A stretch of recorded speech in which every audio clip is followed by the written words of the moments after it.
नमस्कार बच्चों, मेरा नाम है राहुल और आप देख रहे हैं सीबीएसई क्लास। तो कार्य पत्रक 59 59 23 11 2020 विषय हिंदी।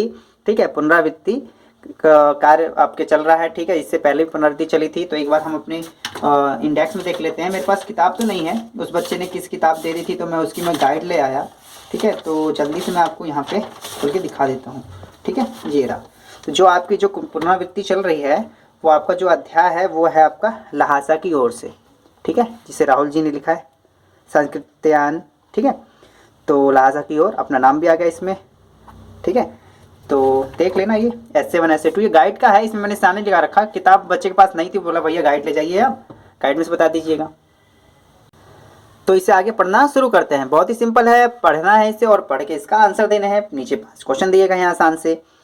वह नेपाल से तिब्बत जाने का मुख्य रास्ता है।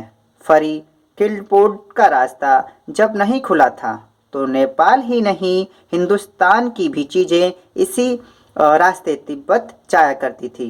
यह व्यापारिक ही नहीं सैनिक भी रास्ता था, सैनिक रास्ता भी था। मतलब कि यहाँ पे व्यापार के साथ साथ सैनिक जो आना जाना था यहीं से था। और याद रखना, जो तिब्बत है आपका एक अलग राज्य होता है। अगर मैं आपको मैप दिखाऊं, ठीक है, हमने ये मैप भर रखा था। ठीक है, तो यहाँ पे जो ये हिस्सा ये नेपाल है। ठीक है, जो यहाँ पे है तिब्बत है। लेकिन चाइना कहता है तिब्बत हमारे में है, लेकिन जो भारत वो कहता है तिब्बत एक अलग स्वतंत्र राष्ट्र है। ठीक है, इसी बात को लेके चाइना और बाकियों में झगड़ा हुआ करता है, लेकिन मोस्टली जो चाइना है तिब्बत को अपने में दिखाता है। तो तिब्बत के बारे में थोड़ी जानकारी ये थी, इसलिए जगह जगह फौजी चौकियाँ और किले बने हुए हैं जिसमें कभी चीनी पलटन रहा करती थी। आजकल बहुत से फौजी मकान गिर चुके हैं। दुर्ग ने के किसी भाग में जहां किसानों ने अपना बसेरा बना लिया है। ठीक है, अब कोई नहीं है तो वहाँ पे कुछ, तो जो वहाँ के किसान थे आसपास के, उन्होंने खुद रहना शुरू कर दिया। वहाँ घर कुछ आबाद दिखाई पड़ते हैं। ऐसा ही परितत्य एक चीनी किला था। हम वहाँ चाय पीने के लिए ठहरे।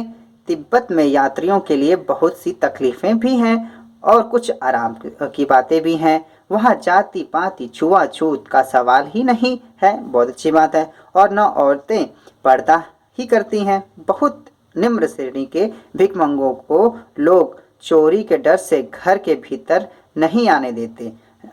नहीं तो आप बिल्कुल घर के भीतर चले जा सकते हैं। ठीक है, तो बहुत ही छोटा सा गद्यांश से इसे पढ़ के आपको आंसर देना है, ज़्यादा मुश्किल की बात नहीं है। चलिए तो इसका आंसर देते हैं।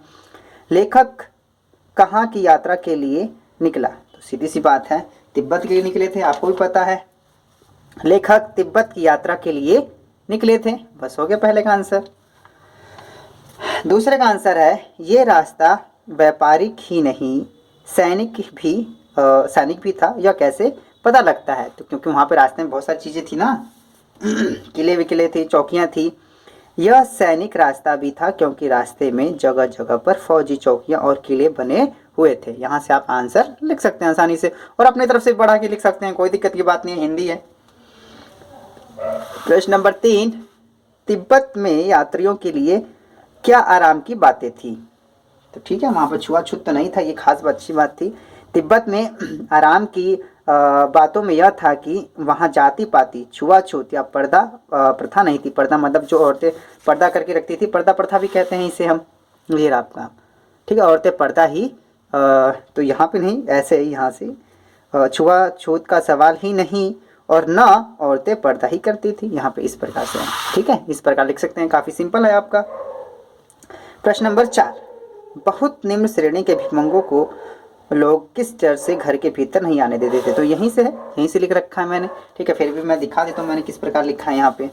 ठीक है, बहुत निम्न श्रेणी के भिखमंगों को लोग चोरी के डर से घर के भीतर नहीं आने देते थे। तो सिंपल से यहीं से लिखना है। अगर आपको मात्राओं में कोई अगर समस्या है तो यहाँ से भी देख सकते हैं, बहुत निम्न श्रेणी के भिखमंगों को लोग चोरी के डर से भीतर नहीं आने देते थे, नहीं तो आप बिल्कुल घर के भीतर चले जा सकते हैं। ठीक है, इस प्रकार से और आगे बढ़ा के लिख सकते हैं आप। पुनरावृत्ति में चल रहा है। ठीक है, आपने भी कभी कोई यात्रा की होगी, उसमें आपने किन किन कठिनाइयों का अनुभव किया, विस्तार में लिखिए।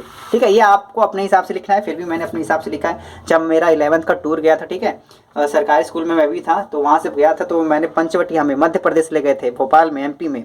ठीक है, वहाँ पे हमने पंचवटी की यात्रा कराई थी। तो हम सर जी से थोड़ा अलग हो गए, ठीक है। ठीक है, तो सर जी कहीं और जा रहे हैं, हम कहीं और जा रहे थे, ठीक है। तो गलती हो गई थी, ऐसा हमें करना नहीं चाहिए, लेकिन समझ रहे हो ना। तो हम जो यंग थे निकल लिए।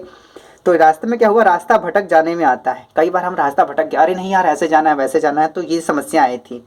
दूसरा है, कई बार रास्ते में खाने पीने की व्यवस्था नहीं हो पाती, ठीक है। छोटे रास्ते की बात बता रहा हूँ मैं, अगर बड़े के भी यही होता है, कई बार खाने पीने की व्यवस्था वहाँ पे नहीं हो पाती। ये आप अपने से एक्सपेंड करके और लिख सकते हैं यहाँ पे, ठीक है। हम जा रहे थे तो ऐसा हुआ, ऐसी ऐसी बात है।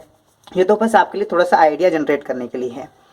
सही जानकारी न होने पर वस्तु महंगी मिलती है, ठीक है। कुछ वस्तु अगर वहाँ पे खरीद रहे थे तो 50 वाली वस्तु 150 की 200 की दे रहे थे, हमें कुछ पता ही नहीं था, ठीक है। तो हम शौक के तौर पर ले रहे थे कि यार इतनी दूर आए तो ले ही लेते हैं, लेकिन फिर भी हमें मोल भाव तो करने चाहिए, ठीक है। पंचवटी की यात्रा के बारे में बता रहा हूँ, जो मध्य प्रदेश में है आपका, बहुत अच्छी जगह है, यहाँ पे घूमना चाहिए।